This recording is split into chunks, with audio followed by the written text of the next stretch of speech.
could be the first generation of children in the United States that lives less than its parents. I got 2 pills I take for my diabetes, then I got 1 for cholesterol, high blood pressure, and then I take Byetta, which is an injectable. I'm getting really shaky, and I'm sick, and I'm fatigued, and that's when they diagnosed me with hypertension and diabetes. Obesity, diabetes, heart disease, high blood pressure cost this country more than $120 billion each year. People are saying, you're crazy. You're a cancer patient. You should be resting. Doctors told me this. When I had the second heart attack, the doctor said I should prepare for death.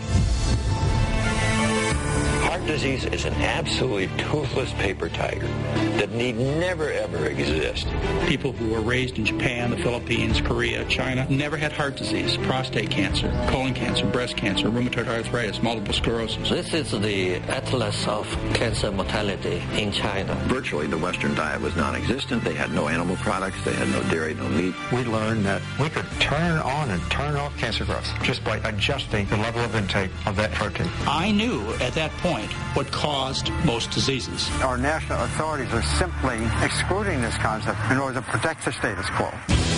With the Western diet, there are going to be 500,000 people in this country this year who will have to have the front half of their body divided, their heart exposed. Some people would call that extreme.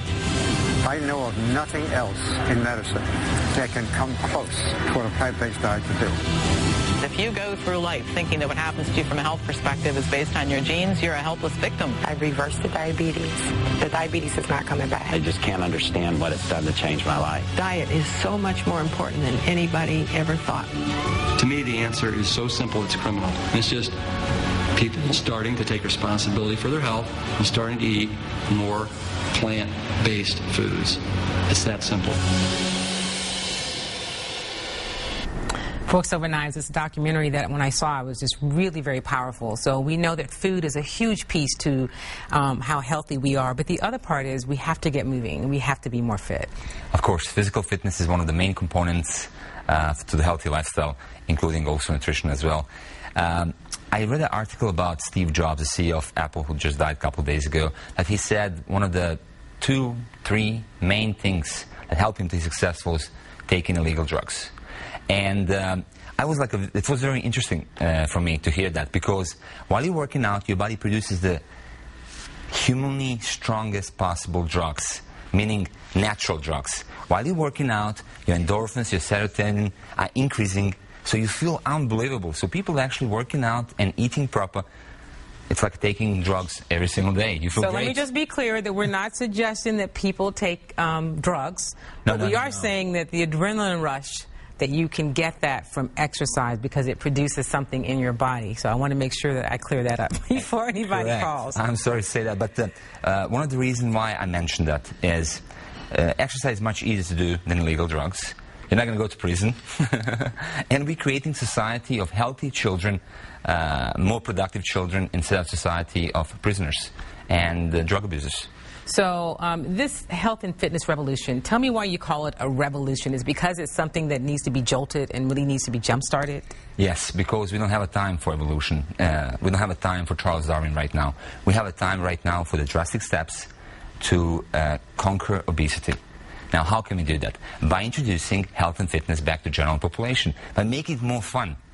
We have numerous of organizations actually trying to help people in their health and fitness needs, and we just need to encourage them. I know one of the things that you and I have talked about is you think everybody should be involved. Politicians, heads of companies, school teachers, the people who are the leaders in our community should be out front taking this charge and saying we've got to live a healthier lifestyle because it's going to be better for us individually and as a nation. I agree. Parents are the most responsible for their children to have a healthy lifestyle, but who's going to teach parents?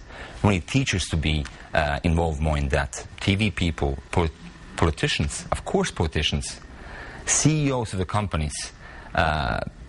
Every aspect of society should be involved in health and fitness. And right now, we are the fattest nation in the world, but by 2015 we can be the fittest nation in the world.